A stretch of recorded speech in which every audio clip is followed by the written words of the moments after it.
Boa noite, sejam bem-vindos. Então, vamos fazer as nossas vibrações iniciais. Nesses instantes, vamos nos distanciar dos nossos afazeres, do nosso dia a dia, dos nossos problemas, das nossas preocupações e vamos nos concentrar somente neste momento.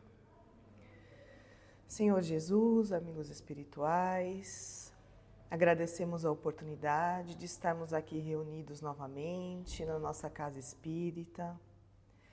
Pedimos que nos ilumine nesses momentos, para que possamos absorver todas as informações, para que nossos corações e nossas mentes possam estar abertos para receber todas as bênçãos desta noite. E assim, muito agradecidos pela oportunidade, pedimos licença para iniciarmos o Evangelho da noite de hoje. Graças a Deus.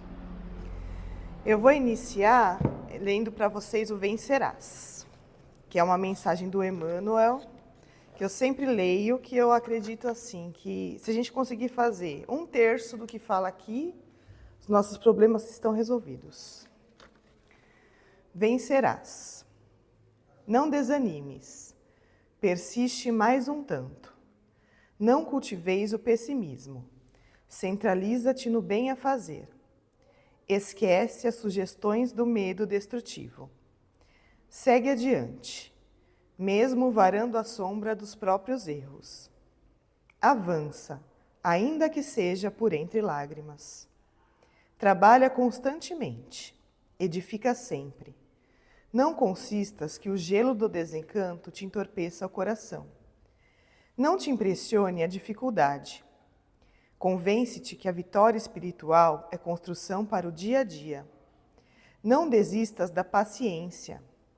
Não creias em realização sem esforço. Silêncio para a injúria, ouvido para o mal, perdão às ofensas. Recorda que os agressores são doentes. Não permitas que os irmãos desequilibrados te destruam o trabalho ou te apaguem a esperança. Não menosprezes o dever que a consciência te impõe. Se engana-te em algum trecho do caminho, reajusta a própria visão e procura o rumo certo. Não conte vantagens, nem fracassos. Estuda buscando aprender. Não te voltes contra ninguém. Não dramatizes provocações ou problemas. Conserva o hábito da oração para que se te faça luz na vida íntima. Resguarda-te em Deus. Persevera no trabalho que Deus te confiou. Ama sempre, fazendo pelos outros o melhor que possas realizar. Age auxiliando, serve sem apego e assim vencerás. Emmanuel. E hoje, nós vamos falar um pouquinho sobre o capítulo 8 do Evangelho, que é Bem-aventurados os puros de coração.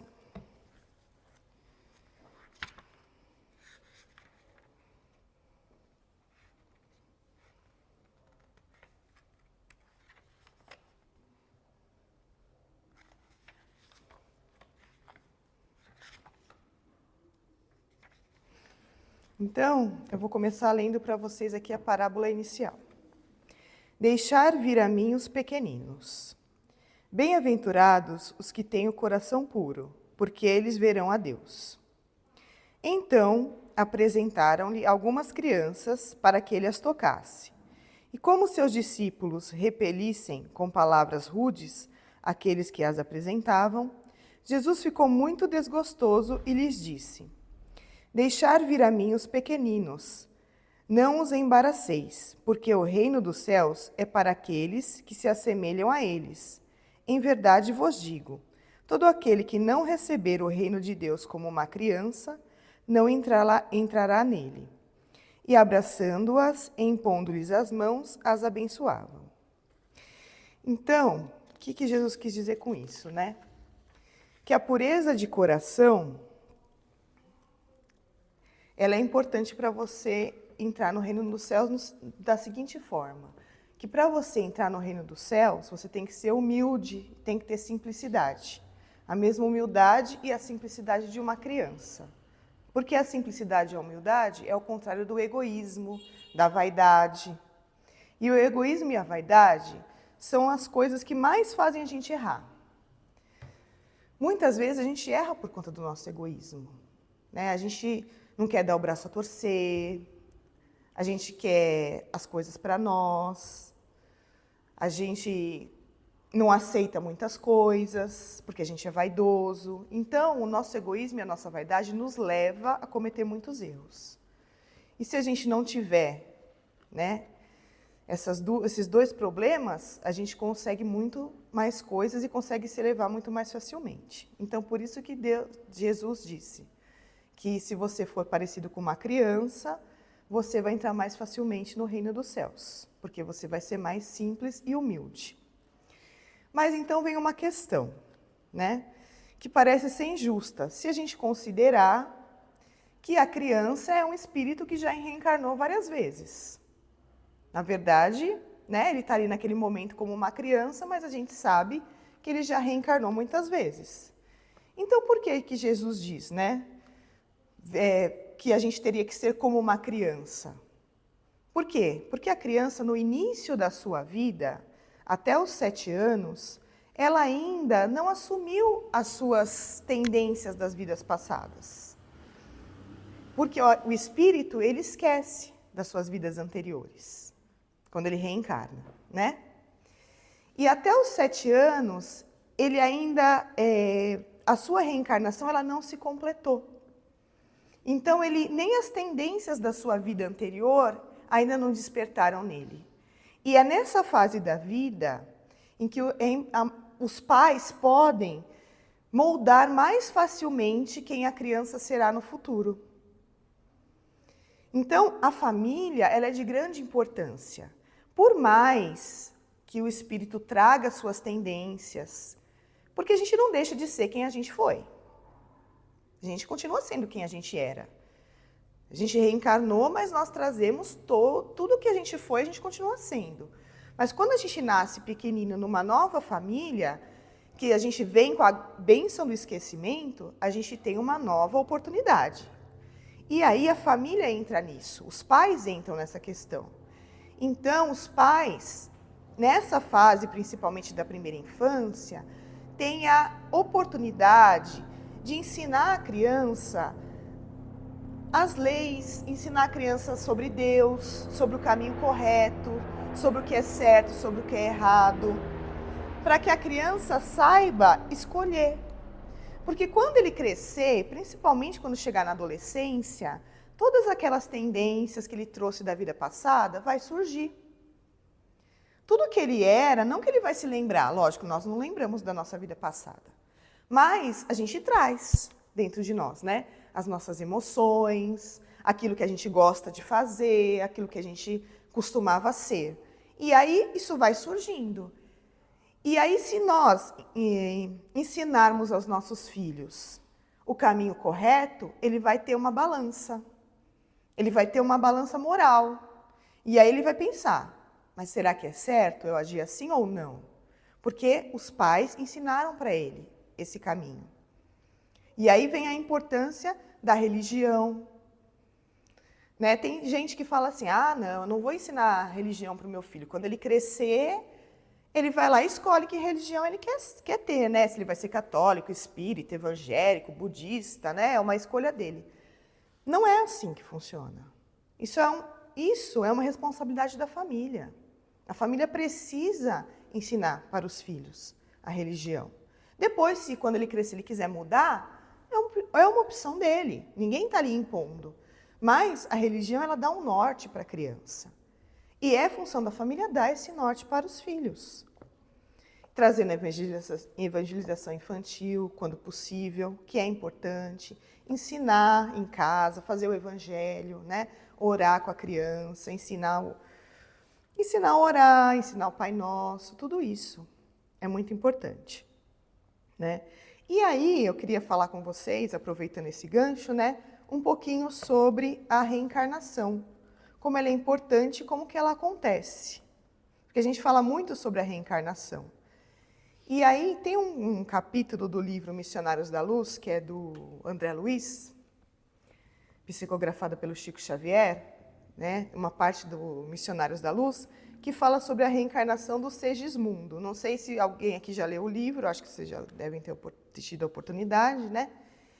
Que fala sobre um casal, né, o Adelino e a Raquel, e eles vão receber um espírito chamado Segismundo, que em vidas passadas teve uma ligação com eles. Nas vidas anteriores, o Segismundo, ele foi meio que um inimigo do Adelino, que é o pai, no que seria o pai dele nessa vida. E agora, só que eles fizeram um acordo, eles conversaram lá na espiritualidade, que ele viria como filho dele nessa vida agora, como filho desse casal. Para que eles pudessem se entender, né? Que eles pudessem fazer as pazes e, né, eles pudessem caminhar juntos e evoluir juntos. Aí tudo certo para que isso acontecesse. Quando chegou próximo à encarnação do Segismundo, o pai já não queria mais que isso acontecesse. Ele começou a ficar com medo. Toda vez que o Segismundo se aproximava, o pai ficava com medo. O pai ele achava que ele sonhava, né? Que vinha um ser, um monstro, e se aproximava dele e queria matar ele. Ele acordava com essa impressão. Porque ele tinha lembrança de outra vida que ele tinha matado ele. Então ele tinha essa impressão e se afastava. E a equipe espiritual, né, ia visitar essa família, e o André Luiz estava junto nesse grupo, porque o André Luiz ele começou a estudar, né? Então ele ia com esse grupo espiritual, que o mentor dele era o Alexandre, que também era amigo dessa família e estava cuidando dessa reencarnação. E ele foi nessa casa para participar dessa reencarnação, para estudar, para entender como que ela ia acontecer.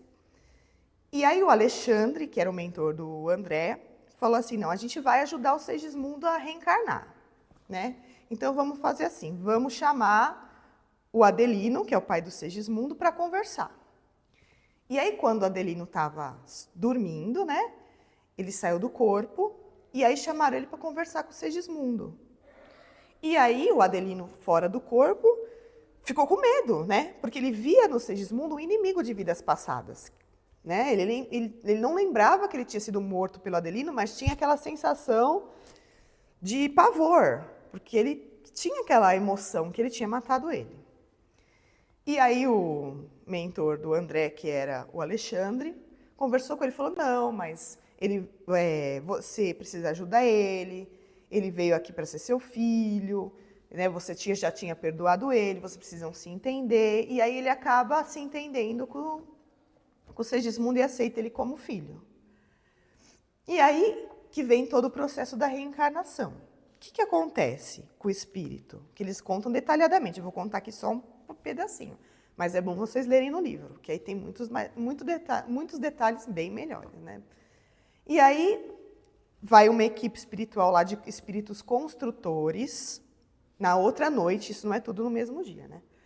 E aí o Segismundo começa a esquecer. Então, tudo que ele era, tudo que ele viveu, ele começa a esquecer. E aí eles vão fazendo ele ficar pequenininho. Eles vão fazendo lá um processo nele, né? E ele vai encolhendo, ele fica na forma de uma criancinha. Né? Ele vai ficando pequenininho e se esquecendo de tudo. E aí, num certo momento, depois que eles, né, namoraram lá no quarto, que aí os espíritos não ficam lá dentro, nessa parte. Aí a equipe espiritual entrou, e aí a Raquel e o Segismundo fora do corpo, em espírito, e a equipe espiritual entra no quarto, junto com a família, vários espíritos familiares, né, nesse momento. E aí eles pegam esse espírito já pequenininho, já esquecido de tudo, colocam ele no colo da avó materna, da mãe da Raquel, né? E aí a mãe da Raquel entrega o Segismundo para a Raquel, né? E a Raquel toda iluminada nesse momento, né, com uma coroa de flores que vem do alto, a coisa mais linda no livro descrevendo, o quarto todo iluminado, em júbilo de luz. E aí ela recebe o Segismundo e coloca ele no coração dela. E aí o espírito dele fica junto com o espírito dela. Então, a partir do momento da concepção, o espírito reencarnante, ele já está unido ao espírito da mãe. Dos primeiros momentos da concepção, ele já está lá. Junto com ela. Pequenininho, mas ele já está lá. Né? E aí, desde o período da gestação até a criança completar 7 anos, o mentor espiritual daquela criança, ele vai estar por perto. Ele vai sempre estar ali. Porque a reencarnação ela só vai se completar quando a criança completar os 7 anos. Por isso que, né, inclusive no Evangelho também ele fala isso, né? Que nessa fase é muito importante que a família ensine o básico para a criança, do comportamento, do que é certo, do que é errado. Não que depois dos 7 anos a gente também não vá continuar ensinando, vai, mas é mais moldável nessa época. Depois dos 7 anos, o mentor ele vai continuar acompanhando, mas não tão de perto, não tão intensamente quanto até os 7 anos de idade. Então, a gente vê como nossa encarnação, como nós somos importantes para a espiritualidade. Então, às vezes a gente fala assim, né? Tem gente que fala assim, eu não pedi para nascer. Pediu sim. Eu não pedi para encarnar aqui nessa família. Eu não pediu sim. Essa é sua família porque você pediu sim. Foi um acordo. Isso foi feito antes de você nascer. Todo o planejamento foi feito antes. Em que família você ia reencarnar? Como que ia ser seu corpo? Eles fazem um estudo genético. Se você vai ter alguma doença, por exemplo, você já vem para ter aquela doença muitas vezes.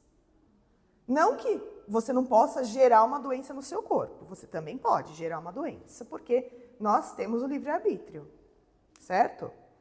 Mas algumas das nossas doenças, a gente já vem para ter aquela doença. Por quê? Porque é um resgate de vidas passadas. Então você, lá na espiritualidade, já tem a programação para que você tenha aquele problema em tal idade, para que você possa ter aquele resgate.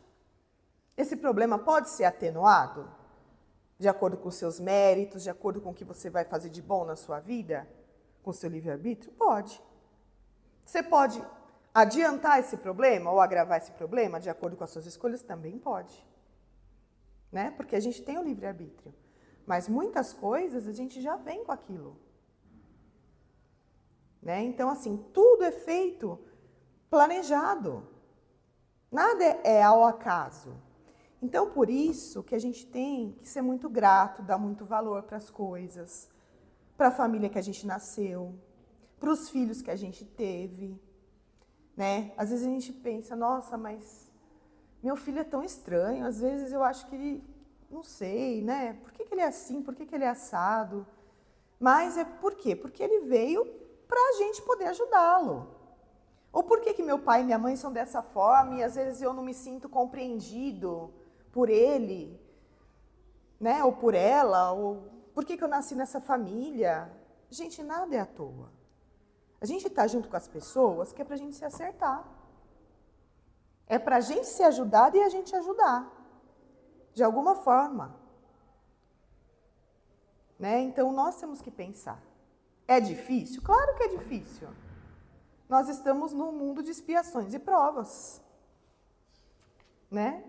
Mas nós vamos fazer o melhor, para que na próxima encarnação seja um pouquinho mais fácil. Né? Se a gente conseguir resolver uma porcentagemzinha dos nossos problemas agora, na nossa próxima encarnação, a gente vai ter um probleminha a menos para resolver. Então, vamos, né, tentar fazer o melhor que a gente puder. Então, essa foi a nossa lição da noite de hoje. Então, vamos fazer as nossas vibrações finais. Senhor Jesus, amigos espirituais, muito agradecidos que estamos pelas lições da noite, vamos abrir os nossos corações em vibrações de amor.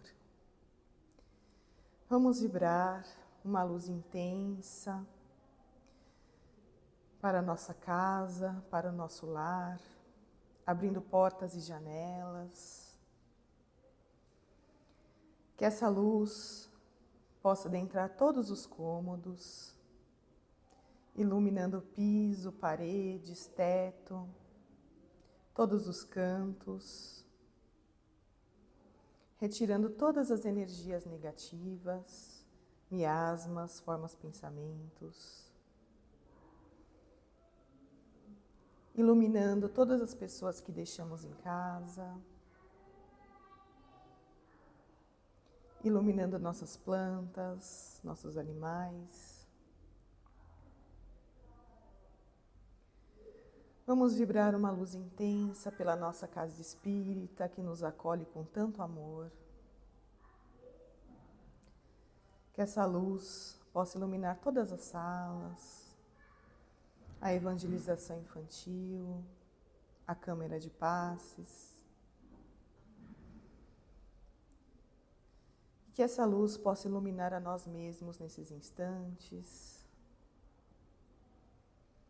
nos limpando, nos reenergizando, nos fortalecendo. E assim, queridos amigos espirituais, agradecemos pelo auxílio e pela oportunidade e pedimos licença para finalizarmos o Evangelho da noite de hoje. Graças a Deus.